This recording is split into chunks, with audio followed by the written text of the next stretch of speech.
pas le but qui compte, c'est le chemin. Et le chemin choisi par Provence-Alpes Agglomération, comme on va l'illustrer depuis le sommet de Landran, eh bien c'est celui de structurer une offre touristique qu'on redécouvre finalement, celle de ce nouveau territoire de vie qui est celui de l'agglomération, Provence-Alpes Agglomération, avec des sites, des bijoux pourrait-on dire, assez innombrables et qui sont en train de se structurer.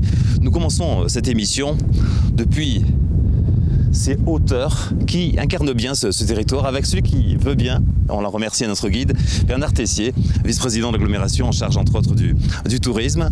D'abord, quand on est en haut de Landran, on est tout simplement ébahi. Ah oui, c'est un site magnifique. On a un point de vue sur tout le pays dinois, on va dire. Et en plus, nous avons beaucoup de chance aujourd'hui parce que tout est dégagé. Et vous pouvez voir, on voit jusque pratiquement Aix-en-Provence, plateau de Valençol, etc.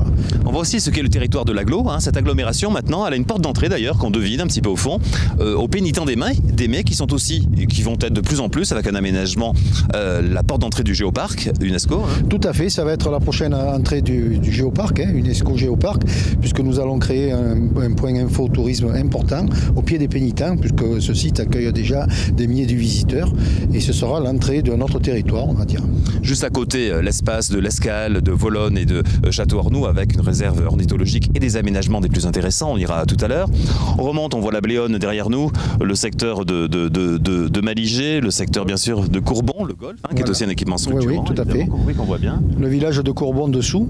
Et puis ici, nous sommes sur le site emblématique qu'adorent tous les sportifs, donc avec le parapente, puisqu'on peut décoller des deux côtés. Et également, bien sûr, au niveau enduro VTT, la piste de Landran, qu'on va vous présenter tout à l'heure plus précisément. Quelle chance que cette agglomération, je disais tout à l'heure, vous m'entendiez peut-être de loin quand je vous rejoignais, Bernard, que tout le monde n'avait pas conscience de tous les atouts qu'il y avait, ne serait-ce que les rivières. Regardez, la Durance, rien que ça, le Verdon et la Bléone au milieu, la Blanche. Rien que la structuration des rivières est faite par des noms emblématiques de notre territoire, et de France et d'Europe. Nous sommes très gâtés pour l'eau, puisque nous sommes Digne est une ville d'eau aussi, une ville thermale, mais également par tous ces cours d'eau importants où on peut pratiquer la pêche, le canyoning, etc. Donc c'est vrai que c'est un peu exceptionnel. Oui. Et pour ceux qui se demanderaient pourquoi l'agglomération a été appelée Provence-Alpes Agglomération, parce qu'il suffit d'être ici, en haut de Landran, pour voir la dimension Provence et la dimension Alpes et montagnes. Les Alpes là derrière, avec les plus grands sommets, avec l'Estro au fond, les trois évêchés, la barre des Dourbes, le pic de Coire, le fameux Cousson, qui est l'emblème de Digne, on va dire. Donc effectivement, entre le haut, Seigne-les-Alpes, et le bas de notre territoire, Moussier-Sainte-Marie, nous avons une offre, et bien sûr le territoire que nous venons de visiter de Château-Arnoux, nous avons une offre vraiment exceptionnelle et complémentaire. Alors dans cette émission, on va essayer de vous présenter cette offre qui est en train de se structurer de l'agglomération touristique de Provence-Alpes Agglomération dans quelques-unes de ces dimensions. Mais c'est vrai qu'elles sont pas innombrables, mais très nombreuses. Ça va de Château-Arnoux, Saint-Auban-du-Lac, on ira voir tout à l'heure, de l'aménagement des mets, évidemment à l'UNESCO Géoparc, au musée Promenade, au Terre Noire, qu'on devine en face, qui est un spot internationalement reconnu de VTT, et plein d'autres choses. Mais pour l'heure, parler des travaux qui sont réalisés, et on va rejoindre Mathieu Vincent. Alors il nous attend, je crois là-bas, au fond, vous allez nous montrer à peu près de l'endroit où il est. Il est du côté de Prats-Haute-Bléone, c'est vers où? Là-bas. Là-bas, hein? Voilà, tout à fait. Là-bas. Alors l'agglomération a la compétence pour l'entretien des sentiers de randonnée, donc randonnée pédestre, VTT, trail et équestre. On est sur une agglomération qui comprend 46 communes, donc un périmètre assez large avec un réseau assez dense. On a 1700 km de chemin à entretenir sur ce secteur-là. Aujourd'hui, on est sur la commune de Prats-Haute-Bléone, qui est la zone montagne de Provence-Alpes Agglomération, avec des sommets à près de 3000 mètres juste au-dessus, avec la tête de l'Estro qui est le point culminant, avec des refuges de haute montagne aussi à plus de 2000 mètres d'altitude. Et donc l'agglomération intervient pour l'entretien du réseau de sentiers de randonnée qui est aménagé, ouvert au public. On réalise des travaux de débroussaillage, comme c'est le cas aujourd'hui avec les équipes en interne. Les travaux de balisage, de pose de signalétique de randonnée également. Et puis tous les travaux d'entretien courant et de sécurité, si on a des garde-corps à poser, des murets de soutènement à reprendre. Donc l'agglomération a la compétence pour l'entretien de l'ensemble des itinéraires. Et on fonctionne à différents niveaux. On a soit des travaux qui sont réalisés en régie avec des équipes. Donc là, c'est le personnel de Provence-Alpes Agglomération qui intervient aujourd'hui. On a une autre équipe qui est basée sur Château-Arnoux de 4 personnes également, qui intervient sur l'entretien des sentiers de randonnée pédestres et VTT. Notamment sur le secteur de Seine, on a dernièrement remis en état tout le réseau de randonnée VTT, 200 km de chemin qui ont été rebalisés et entretenus, débroussaillés. Et puis à côté de cela, l'agglomération a un budget aussi pour faire intervenir des entreprises spécialisées pour le balisage ou les travaux d'entretien en complément, sur un budget annuel d'environ 60 000 € qui est consacré à l'entretien des chemins. Et en interne, on est 8 personnes à intervenir sur cette activité-là, 2 équipes de terrain et puis moi au niveau de la coordination des activités de pleine nature.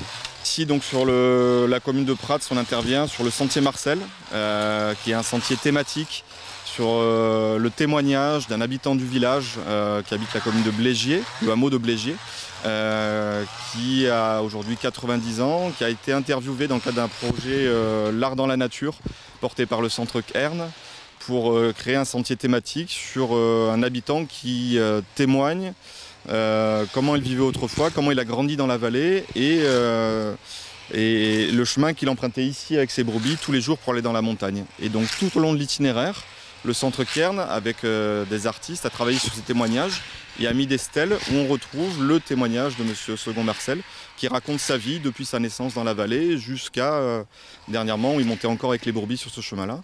Ce chemin donc a été balisé, aménagé et ouvert au public avec des stèles et ça permet d'avoir un sentier thématique sur le thème du pastoralisme et de la transhumance et des témoignages aussi des habitants du village qui ont vécu ces chemins dans un usage quotidien et pas que loisir. Et c'est vrai que le pastoralisme, c'est une activité très importante dans la vallée, sur la commune de Prats-sous-Bléone et sur le territoire aussi de Provence-Alpes-Agglomération. Et on travaille notamment aussi sur un projet très important pour l'année 2020 avec la création d'un GR, d'un chemin de grande randonnée pédestre sur le thème de la transhumance qui s'appellera l'Aruto.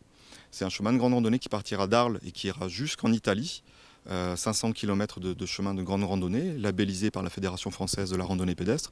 Et ce parcours-là, sur le thème de la transhumance et des traditions liées au pastoralisme, sera mis en place au printemps de l'année prochaine 2020 et traversera le territoire de Provence-Alpes-Agglomération, du Verdon jusque Digne, jusque Seine-les-Alpes, avant de rejoindre la vallée de l'Ubaye et partir vers l'Italie. Merci Mathieu Vincent, qui est l'un de vos techniciens opérationnels ici pour mettre en valeur tous ces sentiers, entre autres, qui font l'offre touristique de l'agglomération, de Provence-Alpes-Agglomération. Certains disent P2A, est-ce que vous aimez bien? Vous me le dire en entier, tant qu'à faire. Provence et Alpes, ce sont de jolis mots. Tout à fait, je préfère aussi. Alors voilà, il y a beaucoup de travail, parce que voilà, les sentiers, ça s'entretient, et vous avez fait le choix au niveau communautaire, vous, tous les élus, la présidente Patricia Granet et vous-même, de dire, voilà, on va investir sur les sentiers pour les remettre en forme. Tout à fait, donc on a une offre, comme je vous l'ai dit, importante, puisqu'on a près de 1700 km de sentiers inscrits au PDI-IPR, donc ce sont les sentiers qui sont reconnus par le département notamment. Et puis nous avons aussi des projets d'extension également de sentiers, parce que vraiment on a une offre qui est variée au niveau des difficultés. On a des sentiers faciles, et puis on a des sentiers un peu plus compliqués. On a des offres de refuge, par exemple l'Estro, qui est quand même aussi un site emblématique. Qui vient d'être rénové d'ailleurs. Qui vient d'être totalement rénové. Et voilà, donc nous avons beaucoup de travail sur la planche, et donc Mathieu Vincent est le responsable de tous les sports de pleine nature, toutes les structures que nous avons, et un spécialiste des sentiers. Donc là, vous avez vraiment quelqu'un d'extrêmement compétent et qui connaît très bien le territoire. Alors, pour les costauds, il y a effectivement l'Estro et tant d'autres, rando, et puis pour ceux qui veulent plus faire de la balade familiale par exemple, instructive, il y a juste au-dessous de nous, là, le Géoparc, le musée promenade. Bien sûr, le musée promenade avec des sentiers qui partent du musée promenade. On peut aller jusqu'à la dalle aux Ammonites. On peut aller jusqu'au sommet du Ciron que nous voyons derrière cette montagne, là, qui est aussi un site important de moyenne montagne, on va dire. Avec des randos originales, à l'image de ces randos bien-être qui, au hasard des sentiers, vous font découvrir de l'art contemporain. On a, Barbara Tornabé en l'occurrence, accompagné un groupe qui faisait ces sentiers de rando bien-être et d'art contemporain. Des œuvres d'art en pleine nature, le pays dinois dispose aujourd'hui de la plus vaste collection au monde de cet artiste britannique de renommée internationale, une figure du land art qui nous invite sans cesse à la découverte. Cet itinéraire de randonnée jalonné de refuges renferme à l'intérieur des œuvres uniques. Le refuge en lui-même est une œuvre d'art. Donc là, on voit bien sur celui-ci que l'ogive ici et à l'intérieur le cairn reconstitué par l'artiste font partie du refuge en lui-même. D'ailleurs, l'artiste est suivi dans ses déplacements pour créer ces refuges.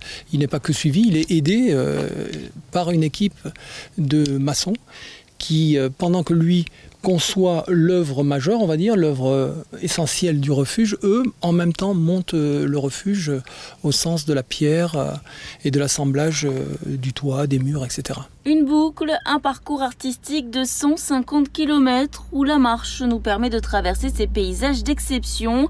Une randonnée qui modifie le regard et qui offre aux marcheurs une nouvelle vision du territoire. Pour Andy Goldsworthy, le marcheur doit faire partie de l'œuvre. Le marcheur, en se déplaçant, se transforme. Il se transforme physiologiquement, il se transforme nerveusement, il se transforme émotionnellement, il se transforme psychiquement.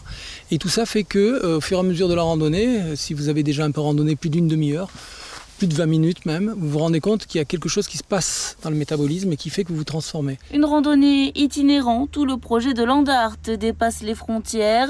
Une marche de plusieurs jours qui agit également sur la santé et sur le bien-être. Pour Pascal, ce parcours permet d'adopter des techniques particulières, des techniques de respiration ou encore de posture qui permettent de réduire le stress au quotidien. Il y a une véritable maladie de masse au niveau nerveux, au niveau du stress qui se développe sur la France, mais sur l'Europe et sur le monde.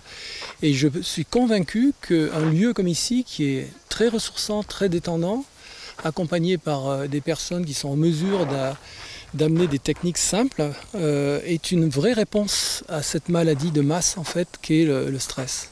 Un circuit, une expérience, des œuvres d'art éphémères visibles en pleine nature qui vous invitent à une découverte originale. Voilà, mais nous aussi on fait une rando bien-être avec Bernard Tessier, qui a bon pas hein, encore. Ah, oui, on est sportif. Bon montagnard. Oui. Alors on continue et on va aborder quelques-unes des facettes. Vous évoquez tout à l'heure en introduction, d'ailleurs le parapente, c'est un spot ici qui présente un atout, c'est pas si commun. Au niveau aérologie, on peut aussi bien voler vers la Provence que voler vers les Alpes. Tout à fait, des deux côtés, donc selon la provenance du vent. Et donc c'est un site qui est très fréquenté et qui est très bien équipé, hein, puisqu'il y a quand même une certaine sécurité. Si on se manque, on peut encore se rattraper. Mais c'est vraiment un site où il y a beaucoup de praticiens du parapente qui viennent ici. Et puis nous avons le champion du monde de parapente, qui est de Digne, François Ragolski. Et oui. Alors bonne nouvelle, Bernard. Il est avec Barbara Tournambé. Barbara. Tourner vers de nouveaux horizons, tel est l'objectif de François Ragolski. Couronné champion du monde de parapente acrobatique en 2016, le Dinois, féru de compétition, souhaite à présent se concentrer sur de nouveaux objectifs. Je pense qu'après tous ces résultats, ça sera dur de faire mieux. Donc courir après un objectif qu'on a déjà atteint, c'est toujours un peu ennuyeux, et là je suis content de passer à autre chose. Pas question pour autant d'oublier la compétition. Après 11 ans passés sur le circuit Coupe du Monde en voltige, le Dinois, qui a fait ses premiers vols ici depuis cette ère de décollage, souhaite se diversifier davantage. Son objectif aujourd'hui, privilégier les voyages et les longues distances en parapente. D'ici quelques mois, il prendra la direction du Pakistan pour voler à 7000 mètres d'altitude et raser les sommets. On n'est pas du tout dans le parapente acrobatique, mais par contre il faut avoir un niveau de pilote de voltige quand même assez élevé pour réussir à se poser sur des petites corniches enneigées au sommet de l'Himalaya. Allez, c'est parti! Le parapente acrobatique ou la spécialité de François Ragolski. Depuis 17 ans, il n'a pas lâché ses voiles. Dès qu'il quitte le sol, il se retrouve dans son élément. Pour moi, c'est un grand sentiment de liberté. Je me sens détendu à 100%. C'est vraiment le moment où je m'assois et je me dis ah là ça y est, je suis plus sur terre, tout va bien, tranquille, un petit peu de vent dans les oreilles, et voilà, c'est quelque chose qu'il faut toucher du doigt soi-même pour comprendre. Planer au milieu du ciel, voler avec les oiseaux, un sentiment de liberté que François Ragolski souhaite intensifier à travers de nouvelles aventures. C'est cool ça! Voilà François Ragolski qui fait partie des champions, mais ils sont plusieurs et nombreux de tout temps d'ailleurs finalement dans ce territoire de Digne. Oui, on en a beaucoup. On a aussi Olivia Piana qui est championne du monde de paddle, on a des championnats du monde d'enduro-moto, donc on a un territoire de champions aussi. Et même de pétanque, me dit-on. Ah, de pétanque, on a eu des champions de France de pétanque, de longue, enfin on pourrait faire une longue liste là-dessus. Mais ça fait partie de l'offre aussi, hein, la pétanque c'est dans... immatériel du territoire. Alors, il y a sûrement aussi, bientôt, parce qu'il y en a pas mal qui s'y forment, des champions de VTT qui vont naître dans ce territoire, sachant que les champions actuels, ils viennent beaucoup, particulièrement dans un spot, alors on le disait tout à l'heure en introduction, internationalement reconnu, les Terres Noires.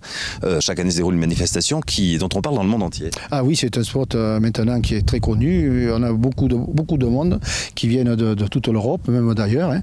Et c'est vraiment le site emblématique du Géoparc. Direction, regardez là-bas, direction l'Evo Bike Park, juste au-dessous des Terres Noires. Il fallait y penser et ils l'ont fait. Ce sont 3 jeunes amis, Hugo, Thomas et Romain, tous les 3 passionnés de VTT de descente, qui lancent en 2006 l'Evo Bike Park. Se basant sur le modèle canadien déjà existant, ils réussissent à aménager un coin de montagne à la sortie de Digne-les-Bains pour en faire des pistes de descente bien pensées. Dans un cadre naturel comme en station, tout est fait pour faciliter l'accès aux pistes. Donc, comme nous, on ne peut pas profiter de télésièges comme toutes les stations de ski, on a fait ça avec des vieux 4x4 et des remorques qu'on a équipées pour pouvoir mettre les vélos dessus. Quasiment ouvert toute l'année, de nombreux touristes viennent y passer la journée, voire le week-end. Venant d'Italie et même parfois de Russie, ils encouragent l'économie locale en faisant profiter de leur discipline toute l'année sur des pistes évolutives, d'où le terme Evo. Plusieurs niveaux de pistes qui partent de bleu jusqu'à noir, voire même nous, chez nous, nous avons une double noire. Et sur chaque piste, le niveau augmente. La bleue va être plutôt lisse, moins de pente, les sauts très abordables. Et petit à petit, sur des rouges, on va pouvoir retrouver soit une piste comme nous, la Whippet, avec des sauts beaucoup plus importants mais qui restent toujours accessibles à tout le monde pour une fluidité maximum, et soit des rouges un peu plus techniques qui commencent à avoir un petit peu plus de pente, un peu de racines, de pierres, ou alors les noirs qui vont se retrouver vraiment là très raides dans la pente avec beaucoup de racines et de pierres. Ou pour nous, la double noire que nous avons, et qui est à peu près une des rares pistes en France à avoir des gros sauts comme chez nous, où on a vraiment voulu faire des sauts assez impressionnants pour, on va dire, les pilotes professionnels et confirmés qui aiment avoir des grosses sensations sur des beaux sauts. Pour profiter de la descente, il faut compter 29 € la journée ou 19 € la demi-journée. Ouvert du samedi au lundi, il propose également des vélos et des équipements à la location, et de nouvelles pistes sont toujours en cours de création pour ne jamais se lasser. C'est étonnant, il faut dire qu'il fait beau, mais on n'a pas envie de quitter cet endroit, Bernard Tessier. C'est vrai, hein? C'est trop beau. Alors voilà, l'un des atouts aussi de ce territoire, et puis on commence à avoir l'impression que la population en prend conscience, c'est cette UNESCO Géoparc. Vous êtes en cours de renouvellement, vous avez accueilli au mieux les experts, ça devrait se renouveler, est-ce qu'on peut se lancer dans ce type de pronostic? Oui, j'ai pas trop de soucis là-dessus, parce qu'ils ont été très satisfaits de leur visite. Bon, on a eu des observations, ce qui est normal, qui nous permettent d'aller de l'avant, mais bon, je crois que ça ne posera pas de problème pour la reconduction pour 4 ans du label UNESCO Géoparc. Quels sont leurs attendus d'ailleurs, lorsqu'ils débriefent, ils vous disent quoi, voilà, sur quelles évolutions ils par exemple, ils voient tout ce qui est les panneaux, notamment les panneaux indications, si les sites sont bien mis en évidence. Ensuite, au niveau communication aussi, où là on pêche peut-être un peu aussi, où là on a des points d'amélioration, la visibilité du géoparc dans l'ensemble du territoire, etc. etc. quoi. Et c'est là-dessus, ils ont un système de notation qui après décide si on a droit à un carton rouge, ce qui serait l'exclusion. Bon, là, c'est hors de question. Un carton jaune éventuellement, on n'aura pas non plus. Et puis le renouvellement pour 4 ans du label UNESCO Géoparc. Alors qui concerne bien sûr l'agglo, mais qui s'élargit même. Hein. Vous étiez à Saint-Genier par exemple, à côté de Sisteron, qui s'implique également dans cette démarche. Mais oui, nous avons étendu le géoparc, enfin une entente avec le Sisteronnais, puisque avec le nouveau découpage qu'il y a eu, il fallait le faire. Donc on travaille très bien avec le Sisteronnais. Et puis ensuite, comme on l'a évoqué déjà, on va étendre le géoparc avec l'entrée du territoire romé, puisque actuellement les Mets, Perhuis, l'Escale ne sont pas dans le géoparc, mais vont y être prochainement, je pense d'ici un an, le territoire du géoparc sera agrandi. Alors on revient sur ce moment suspendu, au sens littéral aussi, au musée Promenade, du passage du jury, entre guillemets, de cette UNESCO Géoparc. Ils sont chinois et espagnols, et s'ils sont venus dans les Alpes de Haute-Provence, ce n'est pas pour voir les champs de lavande. 2 experts de l'UNESCO Géoparc ont en effet été détachés dans le département afin de mener une mission de revalidation du label, et c'est sur la route du temps à Sisteron que leur périple commence. Il est très important que justement parmi les établissements que nous faisons visiter, les musées ou autres, eh bien, il y ait le musée Terre et Temps de Sisteron. Parce qu'en même temps, c'est un musée qui permet de mesurer le temps, comment l'homme a mesuré le temps au fil des siècles jusqu'à aujourd'hui. Donc il est très intéressant, c'est un musée très scientifique. Une fois leurs quelques jours dans le département passés, 3 cas de figure seront possibles. L'obtention d'un carton vert validera le label, un carton orange le mettra en suspens et le territoire du géoparc aura quelques années pour faire ses preuves. Enfin, un carton rouge retirera le label. Et pour nos experts après Sisteron, c'est la direction de Saint-Genièse et de sa pierre écrite qu'ils empruntent. Eh bien, cette pierre écrite a été gravée dans la pierre en fait au 5e siècle après Jésus-Christ, vraisemblablement après la mort de la personne en l'honneur de laquelle elle a été gravée. Donc cette personne, c'était Claudius Dardanus, qui était préfet des Gaules et qui était ici avec ses légions. Et ce texte nous raconte donc sa vie et celle de sa femme Nevia Gala, qui se sont installés et qui auraient construit dans le coin une cité appelée Théopolis, cité de Dieu. Et ce qui est assez remarquable ou étrange, c'est qu'effectivement, c'est à cette époque-là que Claudius Dardanus est converti au christianisme et a entretenu des relations épistolaires, d'une part avec Saint Jérôme et d'autre part avec Saint Augustin, qui a rédigé ses premiers livres de la cité de Dieu au même moment.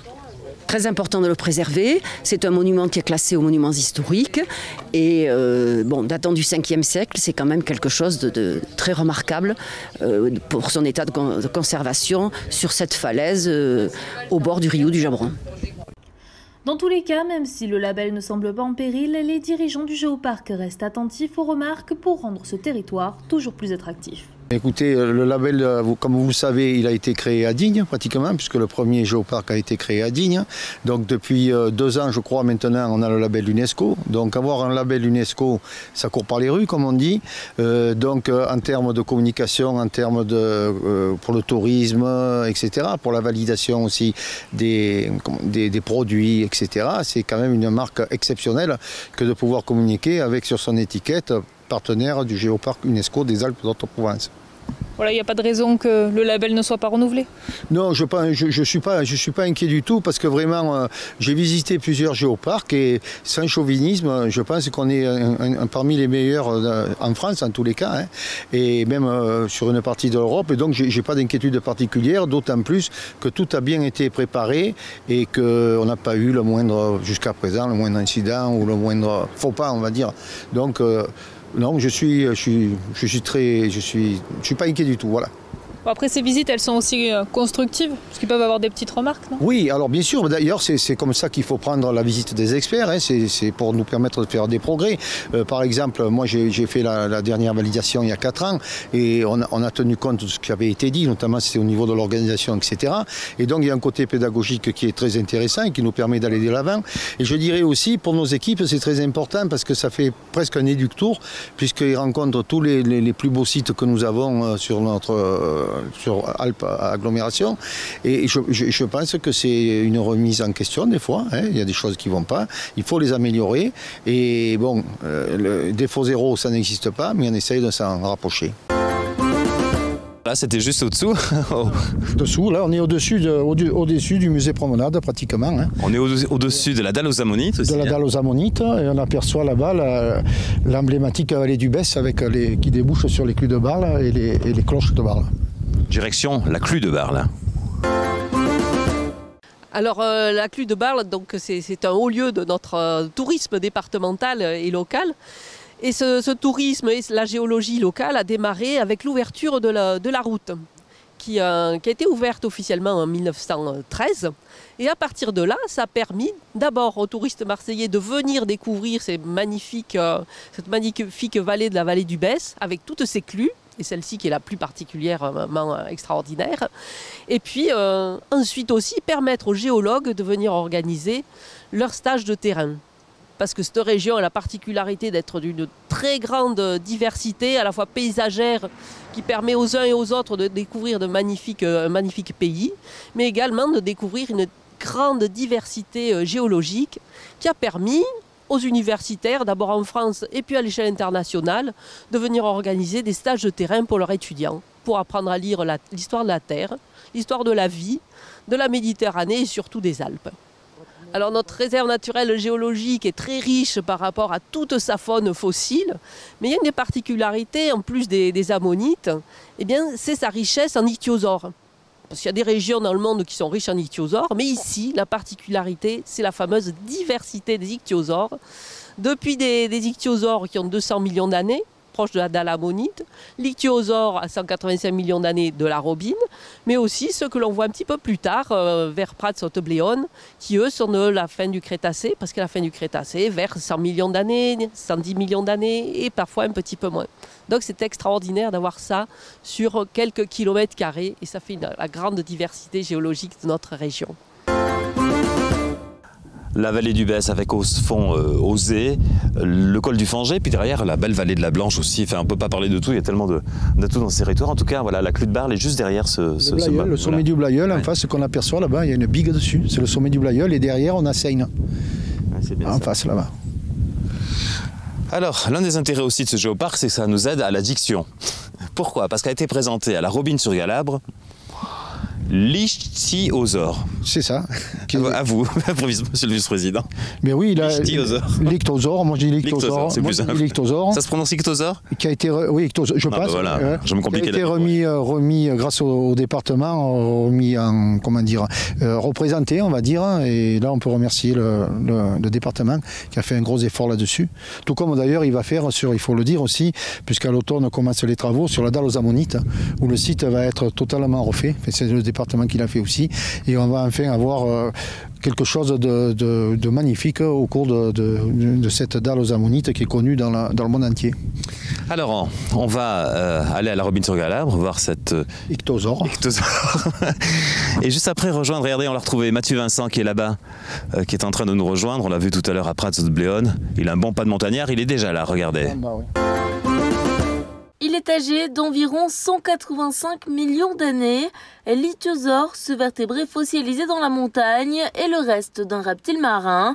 La forme de son corps rappelle celle du dauphin, voire même du requin, un reptile qui aujourd'hui n'existe plus. Les ichthyosaures ont disparu de la surface de la Terre il y a pas moins de 90 millions d'années, avant l'extinction de tous les grands reptiles. Celui-là, il est vraiment exceptionnel parce que c'est une espèce qui est extrêmement rare, qui était connue jusqu'à présent par 3 exemplaires seulement en Allemagne. Et celui-là, il est quasiment complet en connexion anatomique, c'est-à-dire que les os n'ont pas été dispersés par les courants marins ou par les charognards. Donc ça, c'est vraiment exceptionnel. Un squelette parfaitement conservé, découvert en 1970 sur ce site de la Robine-sur-Galabre, un lieu qui a fait l'objet de nombreux travaux ces derniers mois. Compte tenu des conditions météorologiques, l'ichthyosaure a été menacé de destruction.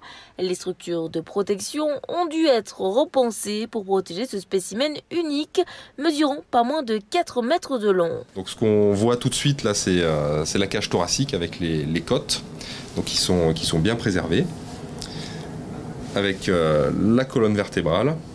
Ici, on a une palette natatoire, donc c'est-à-dire une main en fait, une main spécialisée pour la nage, donc ça ressemble à une nageoire. Et donc le fossile, il est préservé de profil. Par contre, le crâne qu'on a ici, il est vu par-dessous.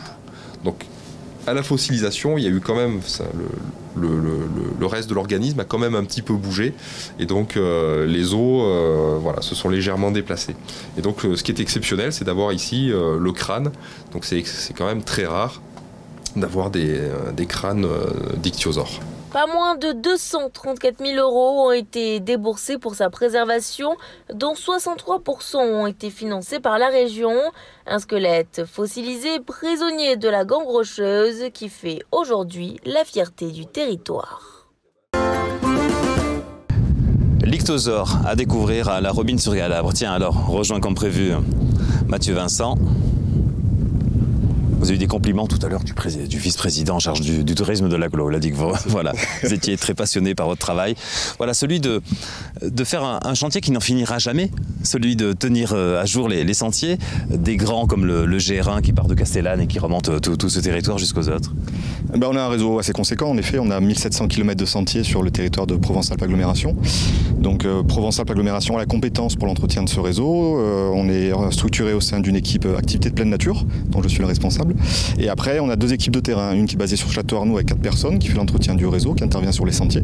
Et puis une autre équipe également sur Digne, qui fait également la maintenance du réseau. Et en complément de ça, on a un marché de travaux avec des entreprises qui viennent faire des interventions un peu plus spécialisées sur les travaux en montagne, avec du terrassement, du débroussaillage, réalisation de murets de soutènement. Donc c'est cet ensemble de solutions techniques qui nous permet d'entretenir le réseau. 1700 km, du coup on est obligé de programmer un peu les travaux sur toute l'année. Selon l'enneigement, notamment en zone montagne, on a une plage d'intervention qui est beaucoup plus courte. En plaine, on peut intervenir plus facilement en hiver.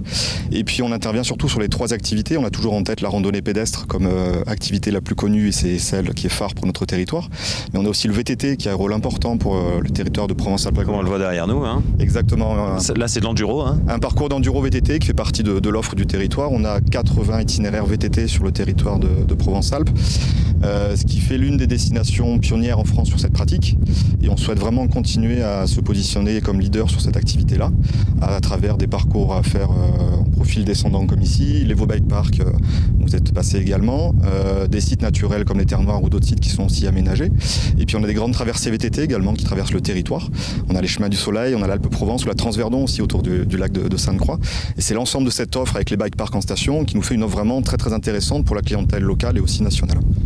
Vous évoquez les stations. C'est vrai que c'est un territoire, mais qui a cela vraiment d'extraordinaire au sens littéral du terme, de partir des stations de sport d'hiver, Montclar, Chabanon, le Grand Puy, et d'aller jusqu'à la Provence. C'est vraiment un atout maître. Et c'est ce que vous allez essayer de structurer dans les années qui viennent. Tout à fait, parce que comme vous savez, le réchauffement climatique aussi impose aux stations de se reconvertir aussi vers une offre annuelle, on va dire, avec les sentiers, etc.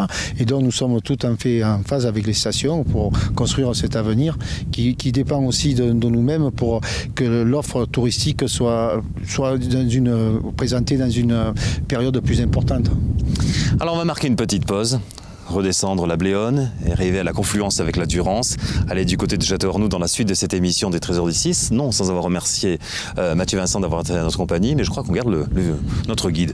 Je le trouve très adapté à la situation. A tout de suite sur d'ici TV pour la deuxième partie de cette émission des Trésors d'ici, à la découverte de ces bijoux, de ces sites qui font Provence-Alpes Agglomération.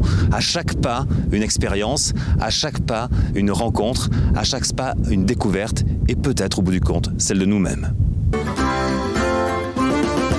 Suite de ces trésors d'ici, dédiés à Provence-Alpes Agglomération, ce territoire de découverte où à chaque pas, on fait des rencontres, à chaque pas, on apprend des choses et à chaque pas, on se rencontre peut-être un petit peu nous-mêmes. Regardez, je suis sur un VTT, je choisis l'électrique un peu par facilité. On est à l'office de Château-Arnoux pour la deuxième partie de cette émission. Avant d'aller au bord de l'eau, au bord de la Durance, au bord du plan d'eau de Château-Arnoux et de l'Escale, on a fait une halte à l'office du tourisme pour parler de l'offre VTT de ces territoires. On y retrouve notre guide, Bernard Tessier, le vice-président de l'agglomération en charge, entre autres, du tourisme, et Elsa, qui est ici affairée à accueillir les gens au mieux à l'office du tourisme de Château-Arnoux. Cette offre VTT, elle est multidimensionnée, ça va de l'électrique, je disais, je choisis un peu le confort, au VTT plus sportif, et surtout, Château-Arnoux constitue un camp de base. C'est une base VTT labellisée FFCT, Fédération Française de Cyclotourisme, et la base VTT du Val-de-Durance est la plus grande de la région PACA. Et donc on a développé un gros réseau de sentiers VTT. Aujourd'hui, c'est vrai qu'on loue aussi du VTT électrique, mais au départ, il y a 20 ans, on n'était que sur du vélo musculaire et on a énormément de sentiers, de tous les niveaux, plutôt pour les confirmer. Alors ce camp de base, on va l'illustrer un petit peu. Regardons, c'est le Cars avec Bernard. Donc attendez, comme je suis à l'envers, voilà, on est ici, à Château. Donc voilà, à Château-Arnoux. Alors on a des tas de directions possibles. On peut aller du côté Luberon, on va dire, pour faire court aux montagnes de Lure. On peut aller vers l'agglomération dans le secteur du massif des Monges, aller chercher la Bléone, les pénitents d'Aimé, c'est ça, c'est très diversifié. C'est bien ça. On a aujourd'hui fusionné les territoires du Verdon, du Pays d'Inois et de la vallée de la Blanche. Et du coup, le réseau de sentiers, disons de la base VTT du Val-de-Durance, se développe sur l'autre partie du territoire. C'est-à-dire que nos agents qui ont fait un très beau travail sur le terrain dans le Val-de-Durance font des efforts sur les autres parties du territoire pour améliorer aussi la qualité des sentiers VTT. Chez nous, ici, autour de Château-Arnoux, c'est notre spécialité touristique. Alors, sachant que vous essayez, en fonction du souhait de chacun, de la durée du séjour, ça va de la balade toute simple, hein, j'imagine une demi-journée, quoi, jusqu'à ceux qui choisissent faire plusieurs jours. Et là, vous avez créé un service d'accompagnement pour les bagages, etc., pour que ça se passe, pour transporter les affaires, histoire qu'ils les récupèrent à l'étape suivante. C'est ça. On avait une grosse demande ces 10 dernières années de clients qui nous demandaient si on ne pouvait pas leur transférer les bagages et d'avoir des propositions d'itinérance plus longues. Et donc, on s'est mis à commercialiser des séjours tout compris et ça marche très très bien. Et donc, on a développé sur tout le territoire de l'agglomération Provence-Alpes ces formules de séjours tout compris à VTT. Et on a beaucoup de succès avec ça. Ça va jusqu'à combien ? On peut faire facilement en 5 jours, hein, c'est ça Ça va de 5 jours au court week-end en 2 jours, ouais.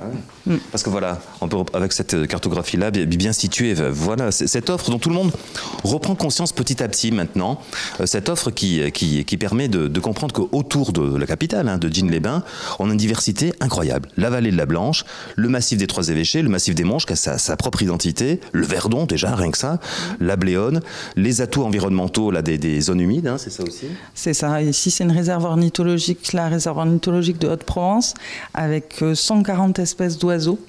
On est le 2e site d'accueil des oiseaux migrateurs après la Camargue. Donc il y a une richesse faunistique, floristique évidente. Et c'est sûr que pour les sports de pleine nature, on est un petit paradis. On est considéré comme un des meilleurs sites en France pour la pratique du VTT, par exemple. Mais on veut aussi développer le cheval, le pédestre, les refuges d'art. Il y a énormément d'offres culturelles aussi, pas seulement naturelles. Et pour les gamins qui sont un petit peu moins, j'allais dire, un peu moins dans l'endurance, mais plus dans le sport, en VTT, on peut rejoindre aussi les Terres Noires, qui est un spot internationalement connu à Digne. C'est ça, c'est un spot mondialement connu pour la pratique enduro. C'est une discipline très particulière du VTT. La chance qu'on a aujourd'hui avec ce grand territoire, c'est qu'on a toutes les disciplines du vélo que nous n'avions pas, parce que dans le Val-de-Durance, on est plutôt cross-country. Dans le Dinois, ils sont plutôt enduro. Et dans la vallée de la Blanche, ils sont plutôt VTT de descente. Et avec tout ça, on a vraiment une offre complémentaire pour les passionnés de ce sport, le VTT. Merci Elsa, vous nous avez mis Eva, pardon, oui, vous nous avez mis l'eau à la bouche sur la réserve ornithologique.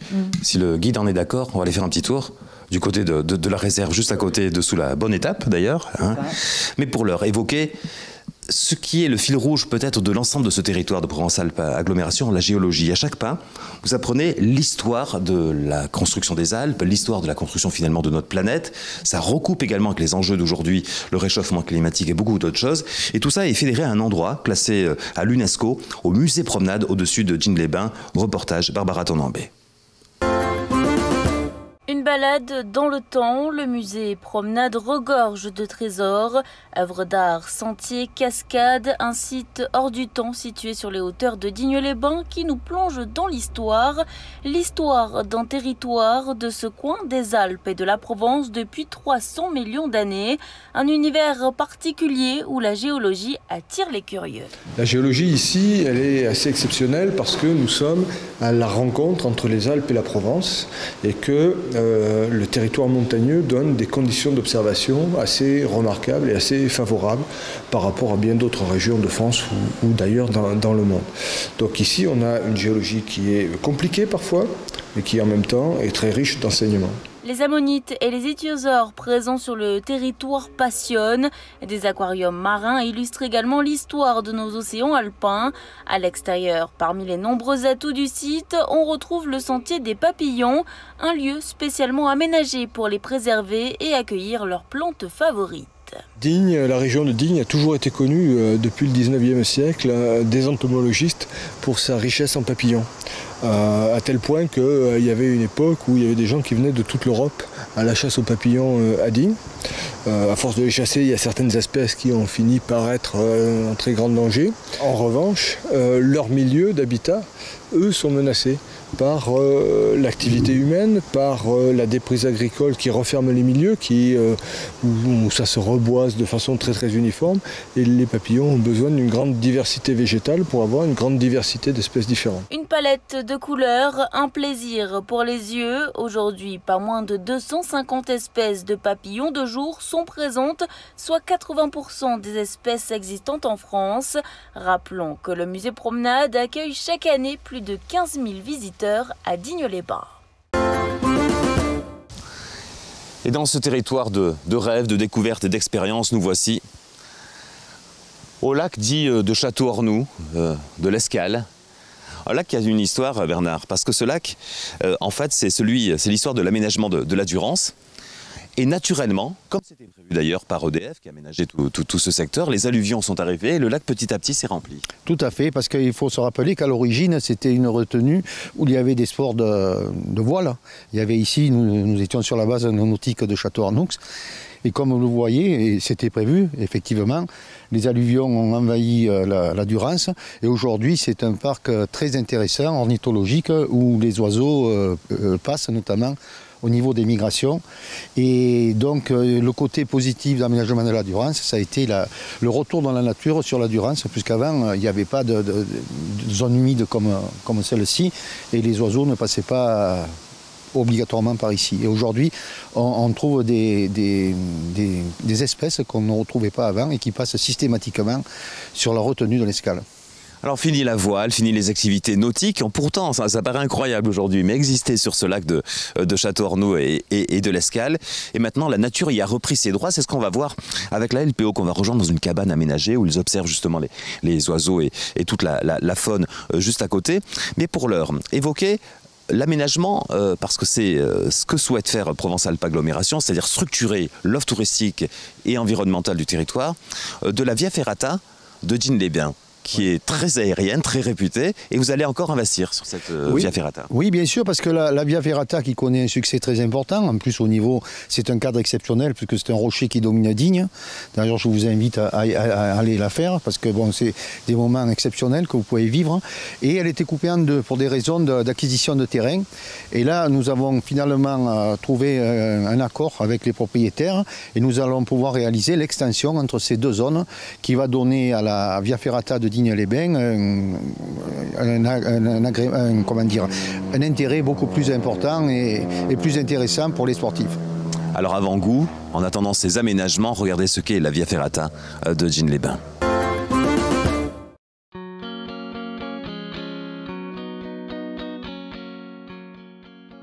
La Via Ferrata du Rocher de Nevers à Digne-les-Bains, donc cet équipement a été aménagé par la collectivité en 2009.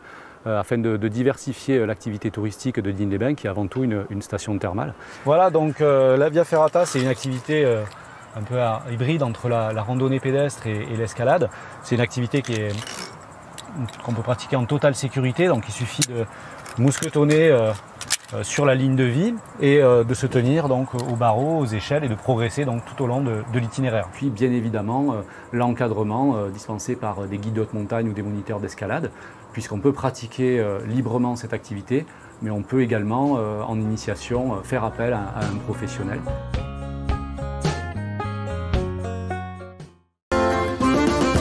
Et de cette Via Ferrata, on va en reparler dans un instant avec le responsable du tourisme ici à l'agglomération Provence-Alpes Agglomération, Jérémy, qu'on va rejoindre.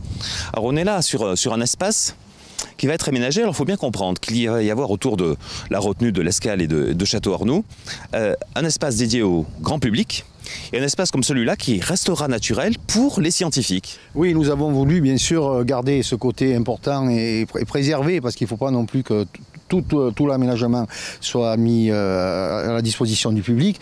Et effectivement, on a certains lieux comme celui que nous allons voir qui sont réservés uniquement aux experts, on va dire, en matière d'ornithologie, qui viennent souvent de très loin et qui viennent observer des espèces qu'on découvre pour la première fois sur ce site.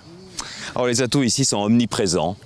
qu'ils soient environnementaux, touristiques. Tiens, on est juste au-dessous de la Bonne Étape. C'est l'occasion de saluer cette adresse qui, depuis plus de 50 ans, est au Michelin.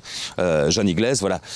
C'est vrai que c'est cette alchimie que vous essayez de mettre en œuvre sur l'agglomération, des points d'hébergement, des points d'accueil de qualité et la mise en valeur de toute l'histoire et de l'environnement qui nous entoure. Oui, tout à fait. Nous cherchons un tourisme de qualité et effectivement, dans tous les domaines, puisque tu viens de le dire, on a une offre gastronomique qui est extrêmement importante. On a Jeanne Iglaise juste à côté, mais il y en a également sur les territoires du Géoparc des restaurants que nous avons labellisés, on va dire, et qui aujourd'hui s'engagent par une charte de servir que des produits à base de produits locaux. Et quand on sait la richesse de nos produits locaux, donc on a vraiment une offre exceptionnelle. Dont un à Mézel, dans cette vallée de l'As magnifique. Ça s'appelle le pressoir gourmand. Le pressoir gourmand, tout à fait, oui. Petite visite. En fait, on adhère à une charte en fait, du Géoparc et en fait, on aide aussi à faire de la promotion un petit peu du Géoparc et surtout, chez moi en tout cas, on utilise uniquement des produits vraiment issus du Géoparc et des alentours. En fait, nous, c'est un petit peu plus large parce qu'on travaille vraiment que du produit de pays et de saison toute l'année en fait. Alors, ce qu'on comprend, Bernard Tessier, du coup, c'est que ce Géoparc, outre sa dimension scientifique et j'allais dire environnementale, il y a aussi une dimension touristique de développement du territoire. Tout à fait. On a des partenariats avec les restaurants, les hôtels, les hébergeurs, certaines associations aussi qui font la promotion du terroir. Et c'est comme ça qu'on arrive à tisser un réseau qui ensuite est ambassadeur du Géoparc, ce qui est très important. C'est pour ça que nos partenaires, on les invite à participer chaque année, 1 ou 2 fois par an, à un mini-séminaire pour leur expliquer exactement ce qu'on fait, ce qu'il faut faire par rapport aux visiteurs, etc. Comme je le dis, pour qu'ils connaissent bien le territoire, parce qu'on vend bien ce qu'on connaît bien. Donc, voilà. Il y a aussi des hébergeurs, je sais, des Jean Rodot ou autres. Qu'est-ce que vous faites de particulier? C'est avant tout le travail en circuit court, c'est-à-dire les herbes des collines alentours, si je puis dire. Alors ça c'est le plus court, mais après moi je travaille qu'en circuit court, c'est-à-dire je vais faire le marché 2 à 3 fois par semaine, je connais tous les producteurs de pays, en fait du plus proche au plus lointain qui est peut-être à 50 km, et en fait nous on met en avant vraiment les produits du terroir, on les fait découvrir à nos clients, que ce soit des Français, des étrangers, etc. Et en fait ça fait vraiment partie, je pense, de la promotion du Géoparc, du terroir. Ici tout le monde pense qu'on travaille pour l'Office du tourisme, parce qu'on envoie nos clients visiter tout ce qu'il y a de sympa autour de Digne, dans la vallée de l'As, etc. Donc vraiment, on est un petit peu là pour promouvoir aussi le Géoparc et tout ce qu'il y a autour, parce qu'en fait tout ce qui est autour dans les Alpes, là jusqu'en vallée de Lubaï, Val d'Alos ou autre, il y a des choses magnifiques en fait, la Durance, il y a des choses. Est-ce qu'il y a un exemple prêt à partir en salle là, de quelque chose? Mais écoutez, non, si, il y a une petite lasagne végétarienne. Alors lasagne végétarienne. Voici, voilà, qui a passé 15 minutes au four. Et sur le dessus, on peut reconnaître la Tom Carline, enfin on la reconnaît pas, c'est de la Tom Carline de la vallée de Lubaï qu'on écroute et qu'on râpe plutôt que de l'emmental, puisqu'on a dit qu'on faisait que du produit de pays. Et à l'intérieur, au fil des saisons, en fait, on va vous mettre des légumes différents, en fait, des légumes et des protéines, parce que nous on essaie de faire de la nourriture saine et complète pour tout le monde. Donc un végétarien qui mange sa lasagne, il a ses protéines. Et 90% des gens qui vont manger ça sont pas végétariens, mais vont adorer. Voilà. Et on ne saurait trop vous conseiller là, cette bonne adresse tenue par Bernard à Mézel. Alors regardez tout ce beau monde. On a Jérémy, le responsable du tourisme ici dans l'agglomération. Salut. Bonjour. Salut Jérémy. Elsa. Enchantée. Bonjour. Les responsables de l'LPO, monsieur en est le secrétaire général, monsieur Davin. Elsa Huet-Allègre. Tout à fait. Et elle-même membre de l'LPO. Alors vous voilà in situ, comme vous le faites peut-être au quotidien ou presque au quotidien, c'est-à-dire en situation d'observation. Alors tout à fait, c'est vrai que c'est des sites d'observation assez intéressants, que ce soit cette plaine en fait buissonnante où on peut voir de nombreuses espèces, ou cette retenue où il y a beaucoup d'oiseaux, ce qu'on appelle hivernants, qui viennent passer l'hiver ici et qui sont très agréables à regarder et à observer. Peut-on parler de cadre exceptionnel en termes environnementaux que ce lac de l'Escale, Château-Ornoux, qui s'est donc reconstitué, la nature a repris ses droits. Après, on en plaisantait avec Bernard Tessier tout à l'heure, à une époque on faisait de la voile, du sport nautique sur ce lac. La nature a repris toute sa dimension. Est-ce que du coup, on peut parler de site un peu exceptionnel ? Absolument, c'est un site exceptionnel dans la mesure où une biodiversité nouvelle s'est installée au fil des ans. On a vu la roselière qui prend beaucoup de place, la ripicile aussi avec les arbres hauts qui ont amené les milans noirs par exemple ou d'autres oiseaux à venir s'installer et occuper le terrain. Quel est votre rôle pour que les gens comprennent mieux? La LPO, la Ligue de protection des oiseaux, a pour vocation de faire, j'imagine, peut-être de la comptabilisation, de regarder quelles espèces il y a. Alors je vais laisser Michel parler. Oui, alors la Ligue pour la protection des oiseaux est là pour sensibiliser, éduquer et protéger la nature. Voilà les 3 grands axes essentiels qui nous concernent. Et au niveau des comptages, nous effectuons régulièrement, notamment l'hiver, puisque nous avons ce que disait Elsa, des oiseaux hivernants qui viennent s'installer sur la Durance. Alors j'élargis un petit peu le domaine parce que c'est très très riche avec de nombreuses espèces. Que dire de plus Le vice-président évoquait, Bernard Tessier, le fait qu'il y avait 2 vocations à cet aménagement sous l'égide de l'agglomération, une vocation pour les scientifiques et une vocation pour le grand public. Alors oui, pour les scientifiques, c'est l'occasion justement d'approcher de près certaines espèces. D'ailleurs, dans le pré où nous sommes, nous avons des libellules, des papillons qui sont fabuleux, des pieds grièches aussi écorcheurs qu'on voit rarement. Donc vous voyez, c'est toute une évolution qui s'est effectuée. Voilà, essentiellement sur la bordure du lac. Après, sur le lac, bien sûr, il y a d'autres espèces qui sont venues, comme la bouscarle de Séti, les rousserolles turdoïdes et farvates. J'en oublie, il y en a plus de 140 espèces qui viennent régulièrement tout au long de l'année, donc c'est difficile de toutes les énoncer. Et on comprend mieux le choix des élus finalement, de ceux qui représentent l'agglomération, de dire voilà, on va investir sur ce site pour mettre en valeur cette offre, si je puis dire, puisqu'on parle de tourisme aussi, mais d'exception tout court. Alors c'est pas le seul endroit. Il y a beaucoup d'endroits structurants où il y a une détermination à dire on va investir pour mettre en valeur les atouts de notre territoire. Oui, bien sûr, là nous sommes sur les berges de la Durance, mais on a la montagne aussi, il ne faut pas oublier, puisque notre territoire est très grand. On a par exemple le site du Fangé qu'on va aménager. Et on a le col du Fangé. Oui, le site du col du Fangé, ouais. Le site de Fombelle aussi, qu'on est en train d'aménager. Et après nous avons, dans les produits structurants, bien sûr, on a le spa thermal.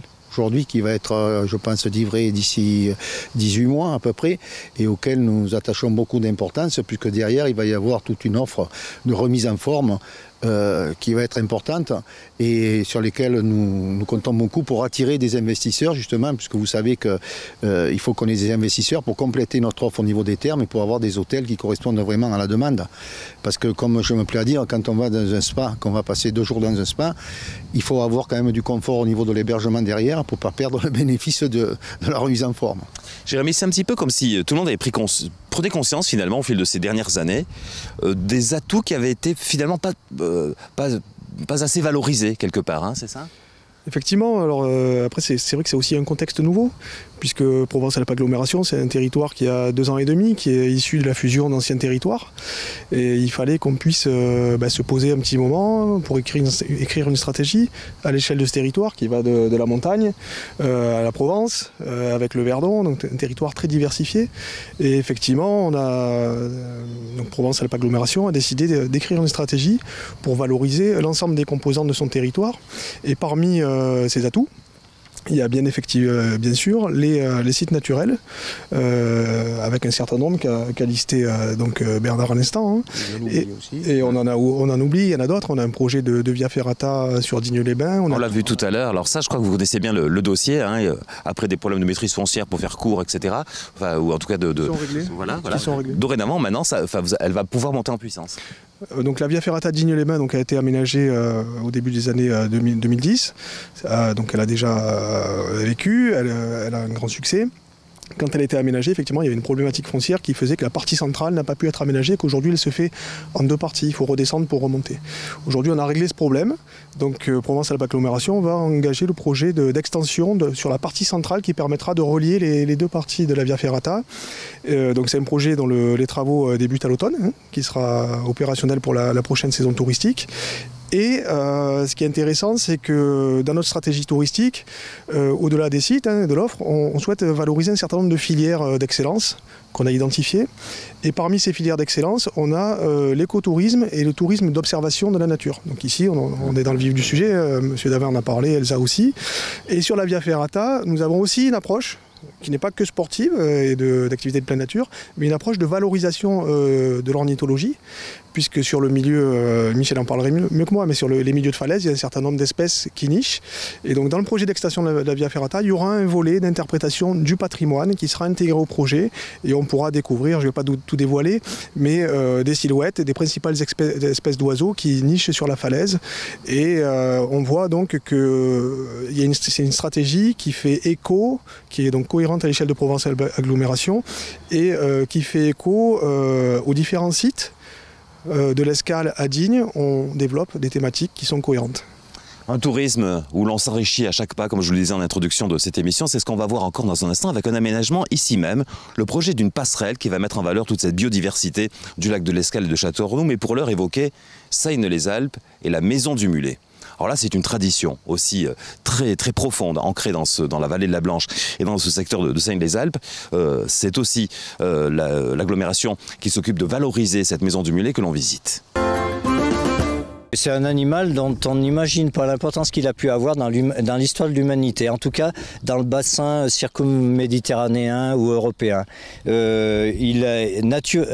Naturellement, c'est un croisement qui existait dans la région de la Perse antique, et puis ses qualités ont été exploitées, ont été observées dès l'époque romaine, par exemple. C'était très bien... c'était très cher et très bien vu d'avoir un attelage de mules à cette époque-là. Et puis ensuite, jusque dans l'armée, par exemple, jusqu'à la guerre de 14-18, et même jusque récemment, par exemple, les chasseurs alpins italiens avaient des mulets jusque dans les années 70.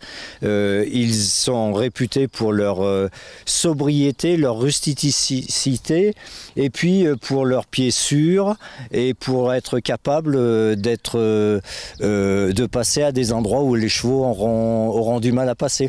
C'est un animal qui est quoi? Qui est docile, qui est comment? Qui est plutôt sympathique, oui. Il y a de tout, mais il y a une histoire d'éducation, mais ils sont plutôt sympathiques. Celle-ci a déjà une douzaine d'années, mais vous voyez, elle est en très bon état, en très bonne forme, et elle est gourmande. En fait, elle guette le bout de pain ou les choses comme ça, quoi. Mais à côté, vous avez un autre petit mulet qui a été fait en don à la Maison du Mulet, qui lui est d'une origine bien différente, avec une jument de selle, et donc il est beaucoup plus léger, alors que là c'est issu d'une jument de trait. La Maison du Mulet de Seynes-les-Alpes et chaque été, entre autres, le fameux concours mulassier ou encore la foire de Seynes chaque automne, comme les foires traditionnelles agricoles qui font partie aussi de l'âme de ces territoires. Alors, si on vous parle de l'aménagement de ce lac de Château-Arnoux, Saint-Auban, c'est pas simplement un projet, il y a déjà des choses qui se font, Elsa. Exactement, au jour d'aujourd'hui, la LPO PACA est déjà mandatée par l'Office du tourisme pour emmener les gens, notamment à travers ces cabanes d'observation, pour observer les oiseaux, la nature de façon générale. Parce que c'est assez difficile parfois, lorsqu'on n'est pas accompagné, d'observer, on ne sait pas regarder, quand regarder, où regarder. Donc c'est pour ça qu'on accompagne déjà les gens, on leur montre la nature, que ce soit à l'extérieur ou au travers de ces aménagements. Donc il faut se renseigner auprès de l'Office du tourisme de Château-Arnoux pour participer à ces sorties qui sont gratuites et financées par Provence-Alpes-Agglomération. Le problème, Michel, c'est que contrairement à d'autres formes d'observation environnementale, celle-ci demande de l'accompagnement. Parce que moi, le premier, pour tout vous dire, si vous me laissez là une heure, je serai incapable de vraiment reconnaître les choses, les comportements des oiseaux, etc. Oui, tout à fait. Là, nous sommes en cours d'aménagement et puis on va dire d'essuyer un peu les plâtres. Donc il y aura au fil du temps des signalétiques qui vont apparaître et qui vont être plus précises et qui apporteront les indications nécessaires pour le public. Ça, il y a deux types Donc il y a des aménagements plus où on a besoin d'être accompagné. Donc on a formé aussi beaucoup les acteurs du tourisme, que ce soit les accompagnateurs en montagne, etc., qui sont formés à l'ornithologie pour accompagner les gens. Et après, il y aura vraiment des parcours découvertes où les gens seront en autonomie avec des panneaux qui vous expliquent qu'il y a telle et telle espèce. Donc il y aura les deux offres possibles. Y a-t-il des liens avec l'observation du réchauffement climatique et de ses conséquences? Je peux imaginer que ce soit le cas. Et est-ce que c'est déjà un peu ce que vous constatez dans les comportements, dans les migrations Oui, absolument. La migration donc, s'est accentuée avec les aménagements autoroutiers et le canal EDF de la Durance. Donc c'était un plus jusque-là. Et on s'est rendu compte durant ces 3 dernières années, donc c'est très, très récent, on a une espèce, notamment l'ibis falcinelle, qui est purement africain et maintenant vient en grand nombre, puisque au mois de mars, j'ai pu voir personnellement 67 individus se poser, se reposer ici et repartir ensuite sur le nord du département. Donc là, M. Trump pourrait avoir des éléments vraiment de valeur pour affirmer ses dires. Les grands classiques se poursuivent pour autant, les cigognes, etc. Oui. Bien sûr. Alors, ce qui se passe beaucoup, c'est que le sud de la région Provence-Alpes-PACA est de plus en plus sèche. Donc, les zones humides s'assèchent, alors qu'ici, il y a encore des zones humides. Donc, naturellement, les espèces qui sont présentes plus vers le sud vont remonter ici. Donc, c'est pour ça que ces zones sont très, très importantes en termes de migration. Ça permet aux oiseaux qui migrent de pouvoir venir ici se reposer dans leur cycle de migration et continuer vers le nord de l'Europe. Alors on va continuer à se balader autour de ce lac. On a perdu Bernard Tessier, mais à mon avis, il a été emporté par la belle ambiance qui nous entoure et de se balader pas très loin. On va le rejoindre pour évoquer la passerelle qui est envisagée, puis les aménagements de ce lac. Mais pour l'heure, allez au Pénitent, juste en face. Je crois que l'un de vous deux, c'est mon bureau. Voilà. Venez me voir. Face au Pénitent d'Aimé. Alors là aussi, le sentier pour mettre en valeur ces pénitents d'Aimé est en train d'être aménagé. Notre reportage. C'est depuis qu'on a, avec le département, grâce au département, qui a classé le site espace naturel sensible et qui a fait les aménagements du sentier des pénitents, la totalité de la boucle, en le sécurisant avec une belle signalétique, avec des points de vue remarquables, etc. Et depuis, ça se sait, et on va continuer, notamment dans le cadre d'aménager, dans le cadre du projet européen Alcotra, l'aventure géologique, avec nos collègues de la région piémontaise. Et puis les sites de la réserve géologique des Alpes de Haute-Provence, Adalozamonite, etc., pour que on valorise encore davantage ce patrimoine géologique exceptionnel dont nous disposons dans notre département, ici au Mai, et puis côté Piémont. Vous savez déjà en quoi vont consister ces améliorations ? Oui, alors essentiellement en des aménagements complémentaires pour permettre une qualité d'accueil encore meilleure. Et puis aussi, surtout, au niveau de la communication. Par exemple, il y a un projet avec les nouvelles technologies, le numérique, de faire une reconstitution virtuelle de l'apparition des pénitents.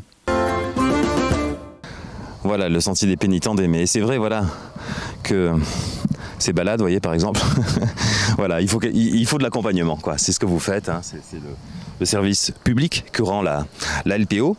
Alors voilà, il y a l'aspect découverte, il y a l'aspect grand public, l'aspect scientifique, et puis tout simplement la dimension de réserve. Oui, alors justement en parlant de réserve, depuis 5 ans maintenant, la réserve ornithologique de Haute-Provence a été créée, mise petit à petit en place, et ça a été très très long. Alors il faut dire que cette réserve est à l'initiative du président Madeleine, président de l'association La Cistude. Il faut lui rendre hommage parce que ça a été un travail de longues années auquel on s'est associé depuis maintenant 8 ans.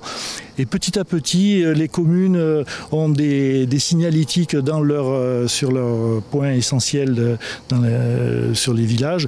Et depuis cette année, on a des panneaux réserves ornithologiques sur la commune d'Aimé, sur la commune de Volonne et je pense sur les autres communes associés au projet, ça viendra bientôt, quoi. Voilà. C'est vraiment intéressant. Alors la phrase toute faite, mais c'est quand même ça, hein, c'est que ce qu'essaye de structurer avec des partenaires comme vous, l'agglomération, c'est du tourisme intelligent, c'est-à-dire du tourisme où on apprend des choses, quoi, c'est ça. Hein. Oui, absolument. Nous sommes des locaux, donc on vit avec vraiment le sentiment de développer tout en protégeant. Et c'est cet équilibre qu'il faut respecter et que nous veillons avec justement les gens de l'agglo. Et voilà, c'est notre travail, on va dire, au quotidien. Et voilà. C'est la définition même de l'écotourisme. L'écotourisme, c'est un tourisme d'observation de la nature, mais pas que. C'est un tourisme aussi de développement durable avec des modes de déplacement doux. Voilà, donc un exemple, mais aller observer, on va dire, les ours polaires en mangeant des fraises et puis dans un énorme bateau, c'est pas de l'écotourisme. Ici, bon, je caricature, mais c'est ça. Ici, c'est vraiment faire travailler les gens locaux, vraiment avoir ce regard de dire que chez nous, il y a des choses incroyables à voir, donc il faut venir les voir et avoir vraiment une notion de tourisme durable. C'est vraiment très important pour nous. Ouais. Merci, je suis content de cette rencontre, Michel. Elsa, continuez bien vos activités. Je me permets de vous rendre ça. Je vous laisse ici, Elsa, parce que nous, on va terminer cette émission en rejoignant à présent Jérémy, en charge donc, du tourisme, hein, dans cette agglomération Provence-Alpes agglomération. Nous voilà au bord de la Durance. Vous avez un atout maître dans cette agglomération. Vous avez rien de moins que la Durance, la Bléone et le Verdon qui structurent votre territoire. Et la Blanche. Et la Blanche aussi, ah oui, bien sûr, oui, si on peut. Affluent de la Durance, plus haut, oui. Ouais. Ben, effectivement, c'est des sites exceptionnels. Hein, et le but, c'est à la fois de respecter ces sites, hein, de les préserver, mais également de les faire découvrir au grand public. Alors ça va être le cas ici, avec au bord de la Durance les aménagements piétonniers autour du lac pour s'y balader facilement, pour venir aussi facilement de Château-Arnoux, je crois. Ouais. Oui, tout à fait. Donc le projet comporte plusieurs aménagements. Hein. Donc il y a bien sûr la création d'une passerelle suspendue qui permettra de relier les deux rives de la Durance, mais également, on va dire l'amélioration du tour du lac actuel. Il existe déjà un tour du lac qui est inscrit au PDIPR, un chemin de randonnée, qui permet de relier les trois communes de l'Escale, de Château-Arnoux et de Volonne. Cet itinéraire rencontre à peu près 20 000 visiteurs par an, selon nos chiffrages. Le but, c'est de faire monter en puissance et d'améliorer encore ce cheminement autour du lac en faisant en sorte que les sentiers passent le plus près possible des belles choses à voir de la nature, hein, évitent les zones urbaines, en aménageant des aires de découverte pour le grand public et d'interprétation pour expliquer le milieu lacustre, les oiseaux, la ripisylve, etc. Voir des pans d'histoire comme un port romain sur la Durance. Exactement, voilà. Donc c'est un projet qui ne parle pas que de l'environnement. On souhaite aussi valoriser tous les patrimoines qu'il y a autour de ce site et en particulier sur la commune de l'Escale, au site du Bourguet. Donc en rive gauche, il y a un site archéologique qui aujourd'hui est inondé par le lac, donc on ne le voit pas, mais on va le mettre en lumière par de l'interprétation, qui est le plus grand port romain qui a existé entre, je crois, le 2e siècle avant Jésus-Christ et le 1er siècle après Jésus-Christ sur la Durance. Donc c'est un thème qui est un thème du patrimoine et de l'archéologie, mais qui est pleinement en cohérence et en lien avec le site de la Durance où on se trouve. Donc on va le valoriser aussi. Merci Jérémy, bravo pour votre passion, parce qu'il y a le fait de travailler, c'est un technicien en charge du tourisme, mais on sent que vous faites ce travail, pas comme un travail finalement, comme une passion pour mettre en valeur ce joli coin, l'un des plus beaux de France. J'essaye, c'est comme tout habitant, c'est un coin qui m'est cher. Et en plus, je trouve que ce qui est bien, c'est qu'on a des endroits qui sont insoupçonnés. C'est un site qu'on ne voit pas quand on passe en voiture. Et il suffit de faire quelques petits aménagements pour donner à découvrir ce site. Et c'est bien de pouvoir partager des sites comme ça, qui servent à la fois pour les habitants, comme espace récréatif et de découverte et de liaison, de mobilité douce, mais également pour un tourisme éco-responsable et qui met en valeur notre beau territoire. Merci vraiment Jérémy. Alors bonne nouvelle, on a retrouvé le vice-président en charge du tourisme, entre autres, de l'agglomération Bernard Tessier, dans ce beau décor qui exprime bien les choses. Voilà, il faut du tourisme, comme ce camping de l'autre côté, on y entend de la musique, on y fait la fête, on est en vacances. C'est l'un des plus grands campings d'ailleurs de la région. Hein. Voilà, il y a le tourisme. En face la nature, l'environnement, et c'est cette cohabitation que vous essayez de gérer au mieux. Mais oui, c'est difficile, il faut le dire, hein, c'est compliqué, mais bon, on a de très bonnes relations avec les associations qui gèrent cette retenue de l'Escale, donc la LPO, aussi la CISTUD, et on va y arriver, parce que je pense qu'il faut les deux. mais il faut faire attention que le tourisme ne vienne pas détruire la belle nature que nous avons, et nous nous attachons beaucoup à cela, et vous verrez que ce projet tient compte de tout cela. Et ne donc sera cette pas passerelle qui va faire juste ici, la passerelle entre les deux vallées. Elle va partir juste au-dessus de là, vous voyez, elle va faire 100 mètres de long, et elle va traverser, elle va devenir en face là-bas où il y a les chaises blanches là. Grande, hein, parce que 2 vélos pourront s'y croiser. 100 mètres, 2 mètres de large, de façon que deux vélos puissent circuler et se croiser, parce que comme on a dû vous le dire, l'objectif aussi c'est de favoriser les liaisons avec les vélos des deux côtés des rives de la Durance. Merci Bernard Tessier, quel plaisir que cette émission, c'est Trésors d'ici. Merci d'avoir été notre guide, d'avoir pris le temps, parce que quand on est avec les responsabilités que vous avez, vous êtes bien charrette, comme on dit familièrement, c'est-à-dire bien chargé tout simplement. Merci vraiment. On espère vous avoir fait découvrir cette promesse que constitue l'offre touristique de Provence-Alpes Agglomération, cette structuration. À chaque pas, une découverte, à chaque pas, une expérience, à chaque pas, un enrichissement quasiment personnel dans ce territoire d'exception de Provence-Alpes Agglomération.